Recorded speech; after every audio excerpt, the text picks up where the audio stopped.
Recently, I took out my $18 inexpensive tent into a wild storm test, and it did, as you know, amazingly well.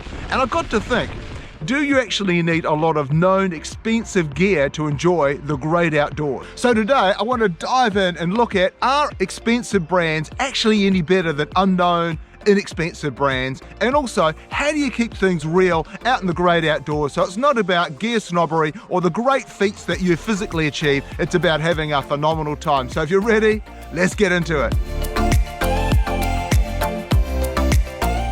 Hey mate, nice looking tent. Oh, thanks man. What is it? Yeah, this is a Hilleberg. Yeah, 4-season expedition ready tent, handmade in Estonia, mate. 1,200 bucks I paid for it.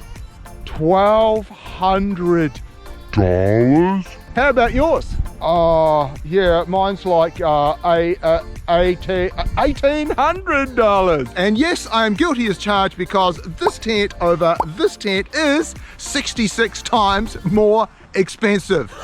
And is the tent 66 times better? Although I do like having good gear because it helps me safely go out on trips that are literally in the middle of nowhere. People like me suck it into thinking that if you go to a well-known brand and pay lots of money for it, it's going to be better.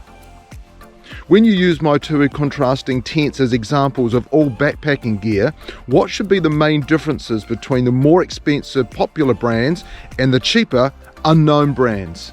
Firstly, you'd expect more ethical environmental sourcing of quality parts that make up the tent.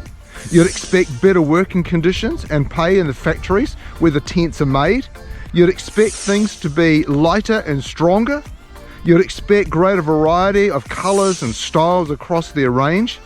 You'd also expect gear that's thoroughly tested at harsher conditions and which can last you for many, many years. Is that actually true? Because what I do know to be a fact is that not all cheap gear is junk, just as much as not all expensive gear is good. What always amuses me are people that buy these hardcore equipment such as tents and never take them to places where they're designed to excel in. Or the person who takes their thicker puffer jacket out shopping. You almost want to yell out and say, "Hey dude, that jacket's meant for the mountains, not the mall." I really do think though that the gap is certainly narrowing between the products which are cheaper and those products which are more prestige and higher priced.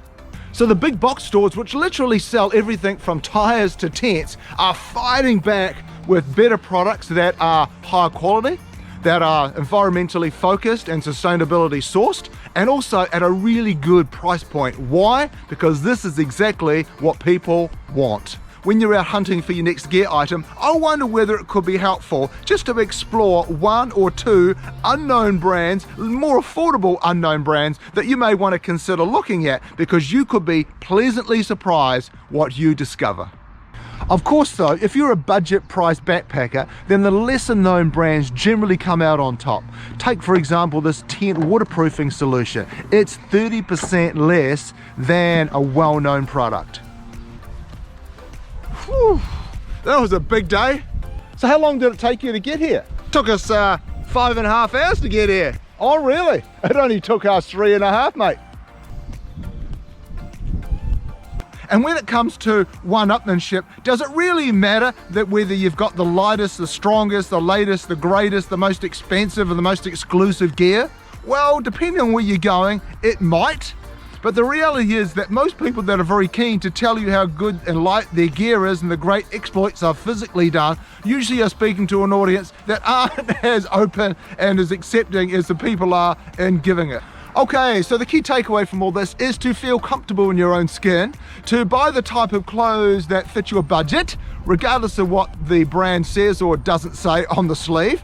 And the other thing is to do the type of trips that you enjoy and you are physically able to do, and not comparing yourself to other people. Let them run their own race and you run yours, and you'll both have a great time. And you'll want to keep coming back for more, and more. I certainly hope you've enjoyed the video today and it's got you thinking about some things that you may not have before. And of course, if you haven't subscribed, that would be phenomenal. And of course, until I see you in the next action-packed video, always stay safe, stay strong. See you in the next one, everyone. Bye.